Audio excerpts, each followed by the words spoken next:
اعوذ باللہ من الشیطان الرجیم بسم اللہ الرحمن الرحیم۔ سب ویڈیو دیکھنے اور سننے والوں کو السلام علیکم۔ ہمارے چینل کے پیارے ویورز، آج ہم تلاوت کریں گے سورہ ہود کی آیت نمبر 78، 79 اور 80، یعنی کہ آیت نمبر 78، 79 اینڈ 80 انشاءاللہ تلاوت کریں گے ترجمہ کے ساتھ اور تفسیر کے ساتھ۔ تو چلیں شروع کرتے ہیں آج کا سبق، لیکن شروع کرنے سے پہلے چینل کو سبسکرائب کریں، بیل نوٹیفیکیشن کو آن کریں تاکہ اگلی ویڈیو آپ کو آسانی سے ملتی رہے، اور ہو سکے تو شیئر بھی کریں تاکہ زیادہ سے زیادہ لوگ دیکھیں، آپ کو بھی ثواب ملے زیادہ اور مجھے بھی۔ تو چلیں اب شروع کرتے ہیں آج کا سبق۔ اعوذ باللہ من الشیطان الرجیم بسم اللہ الرحمن الرحیم۔ وجاءہ، اور آئے اس کے، وا کے میننگ اور جا آئے ہو اس کے، قومہ قوم اس کی، یہرعون دوڑتی ہوئی، الیہ طرف اس کے۔ تفسیر میں بتاؤں گی پھر اچھی سمجھ آئے گی کہ یہ پچھلے آیت سے جڑا ہوا قصہ لوط علیہ السلام کا چلا آ رہا ہے۔ تو اس میں یہ ہے بمحاورہ ترجمہ کہ آئے اس کے پاس قوم اس کی دوڑتی ہوئی طرف اس کے، یعنی لوط علیہ السلام کی طرف۔ ومن، اور سے، قبل پہلے، یعنی پہلے سے، کانو تھے، یعملون وہ عمل کرتے تھے، یعملون السیئات وہ عمل کرتے تھے برے، اور اس سے پہلے وہ تھے عمل برے کرتے تھے۔ قالا کہا لوط علیہ السلام نے، یا قوم اے قوم، ہؤلاء یہ ہے، یہی تو ہے، بناتی ہن بیٹیاں میری، ان سے، اطہر لکم پاک ہے تمہارے لیے، یعنی ان مہمانوں سے یہ بیٹیاں میری پاک ہے تمہارے لیے، یعنی ظاہر ہے نکاح کر کے۔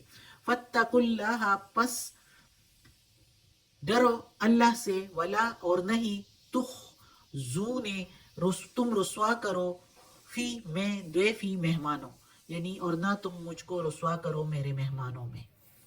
الیسا کیا نہیں، منکم تم میں سے، رجل الرشید کوئی آدمی نیک چلن یا نیکی کرنے والا تم میں سے کوئی نہیں ہے۔ اب اس آیت میں اللہ تعالیٰ کہتا ہے کہ لوط علیہ السلام کے پاس جب دو نوجوان لڑکے آئے، ہم نے پچھلے سبق میں پڑھا اس کے پاس دو خوبصورت نوجوان لڑکے آئے، تو وہ اس کی قوم چونکہ بے حیائی میں مبتلا تھی اور وہ لڑکوں سے اپنی شہوت پوری کرتے تھے بجائے عورتوں کی، اپنی بیویوں کی۔ تو وہ جو ہے جب انہوں نے سنا کہ لوط علیہ السلام کے گھر دو خوبصورت نوجوان آئے ہیں، تو وہ پھر کہاں رک رہے تھے، اندھا دھن جو ہے دوڑتے چلے آئے لوط علیہ السلام کے گھر پر، اپنی عادت سے مجبور ہو کر۔ ان کو کہاں چین بیٹھنے دے رہا تھا اس طرح خوبصورت لڑکوں کی خبر پاتے ہی۔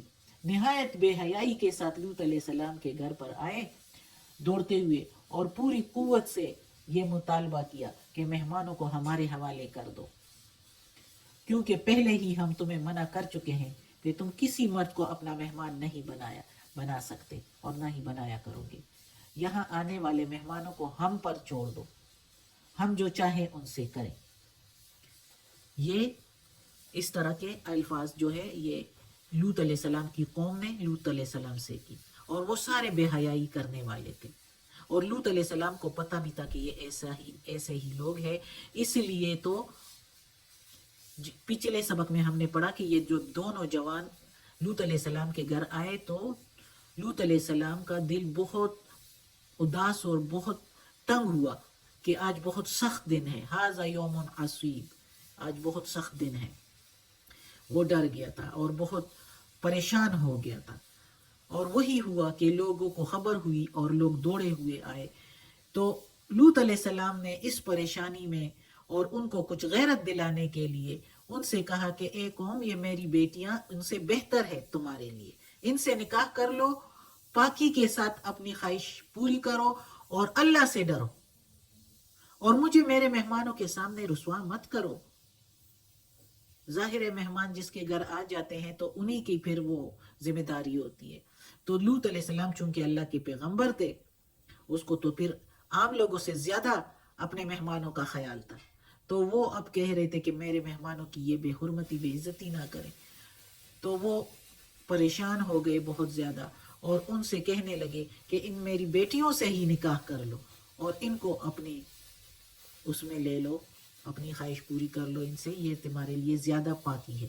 کوئی کہتا ہے کہ اس طرح کا ہے، اور کچھ روایات میں ہے کہ لوط علیہ السلام نے ان کو غیرت دلانے کے لیے یہ کہا کہ انہی کو لے لو اور اپنی خواہش پوری کرو، لیکن تاکہ ان کو کچھ غیرت آئے اور کچھ ان کی مردانگی جاگے اور یہ جو ہے اس غلط کام سے رکے.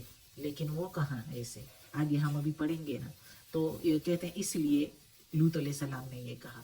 لیکن زیادہ تر ٹھیک یہ آتا ہے کہ پیغمبر تھے، انہوں نے نکاح کا کر کے کہا کہ نکاح کر کے ان کو اپنے اس میں لے لو اور اللہ سے ڈرو، یہ تمہارے لیے زیادہ پاکی کا مقام ہے. اور پھر لوط علیہ السلام نے یہ بھی کہا کہ کیا تم میں سے کوئی بھی نیک عمل نہیں ہے، نیک چلن والا نہیں ہے، نیکی کی راہ پر بزرگی والا نہیں ہے جو میری یہ بات سن لے کہ اللہ سے ڈرتے رہو اور غلط کاموں کو چھوڑ دو. یہ لوط علیہ السلام نے کہا. آگے ہم پڑھتے ہیں کہ اس کی قوم نے کیا کہا جواب میں. قالو کہنے لگے، لقد البتہ تحقیق، علمتا تم جانتے ہو، ما لنا نہیں ہے ہمارے لیے، فی میں بناتکا تیری بیٹیوں، من حق کوئی غرض کوئی حق، البتہ تحقیق تم جانتے ہو نہیں ہے ہمارے لیے تمہاری بیٹیوں میں کوئی غرض. وَإِنَّكَ اور بے شک تم، لَتَعْلَمُ ضرور ہی ضرور تم جانتے ہو، ما نرید نہیں ہے ہم جو چاہتے. ادھر نہیں، ماں کے میننگ نہیں لیں گے، ادھر ماں کے میننگ لیں گے جو. اور بے شک تم جانتے ہو جو ہم چاہتے ہیں، ماں کے میننگ جو، نہ نرید کے میننگ ہم چاہتے ہیں. اب اس کی قوم نے کیا جواب دیا کہ ہم کو تمہاری بیٹیوں سے کوئی غرض نہیں. لوط علیہ السلام نے تو ان کو غیرت دلانے کے لیے بہت نصیحت کی، لیکن ان میں کہاں، وہ اور بھی بے باک ہو گئے اور برائی پر اترنے لگے اور سختی میں آ گئے کہ ہم کو تمہاری بیٹیوں سے کوئی غرض نہیں اور ہم جو چاہتے ہیں وہ تم جانتے ہو. یعنی صاف طور پر کہہ دیا کہ ہم جو چاہتے ہیں وہ تم جانتے ہو. اور لوط علیہ السلام جانتا تھا کہ یہ جو چاہ رہے ہیں، اس لیے تو وہ پریشان ہو گیا تھا. اور آگے بھی دیکھیں وہ پریشانی میں کیا کہتا ہے. قالا کہنے لگا لوط علیہ السلام، لو اگر، انا بے شک، لی میرے لیے، بکم تمہارے مقابلہ میں، قوت ہوتی، او یا آوی الی رکن شدید، یا جا بیٹھتا طرف کسی مضبوط سہارے کے، مضبوط پناہ میں. اب یہ پیغمبر ہے اور اللہ تعالیٰ اسی کے منہ کی بات کر رہا ہے. اور اللہ نے بھی اس کو برا اس لیے نہیں منایا کہ چونکہ وہ اس وقت بہت سخت پریشانی میں تھا. وہ جو دو نوجوان آئے تھے، اور وہ جو دو نوجوان تھے وہ کون تھے، وہ ہم نے پچھلے سبق میں پڑھا تھا. تو وہ بہت پریشان ہو جاتا ہے لوط علیہ السلام کہ اب یہ کیا ہوگا. اس پریشانی میں اس کے منہ سے یہ الفاظ نکلتے ہیں کہ وہ کہتا ہے کہ اے کاش میرے پاس کوئی ایسی قوت ہوتی جو میں تمہارا مقابلہ کرتا اور تم لوگوں کو ہٹا دیتا اور اپنی مہمانوں کی عزت کو برقرار رکھتا، اپنی مہمانوں کی جو ہے میں مہمانی صحیح طریقے سے کر لیتا اور تم لوگوں اس پر کوئی ہاتھ نہ اٹھا سکتے. اور یا میں کسی مضبوط پناہ میں جا کے بیٹھ جاتا. اور وہ مضبوط پناہ ہی میں تھے، لیکن ان کو کچھ پتہ نہیں تھا. اس وقت پیغمبر تھے لیکن اس وقت اس کو اس ٹائم معلوم نہیں تھا، اور بہت پریشانی میں وہ یہ کہہ بیٹھے کہ میں کسی مضبوط پناہ میں جا بیٹھتا. تو یہ تھی. ابھی آگے اور بھی انشاءاللہ پڑھیں گے، وہ انشاءاللہ نیکسٹ سبق میں پڑھیں گے. اللہ ہمیں توفیق دے کہ اس قرآن مجید کا ترجمہ مکمل کریں. آج کا سبق ختم ہوتا ہے، قصہ بھی کنٹینیو ہے، تو پڑھیں گے انشاءاللہ آگے بھی. اور پہلے جو پڑھ چکے ہیں وہ اس کے ساتھ یہ قصہ لوط علیہ السلام کا تو انشاءاللہ پڑھیں گے. اللہ ہمیں توفیق دے. یہ قصے جو اللہ ہمیں بتا رہا ہے قرآن مجید میں، ہمیں اللہ تعالیٰ نے عبرت کے لیے یہ کہانیاں سنائی ہے.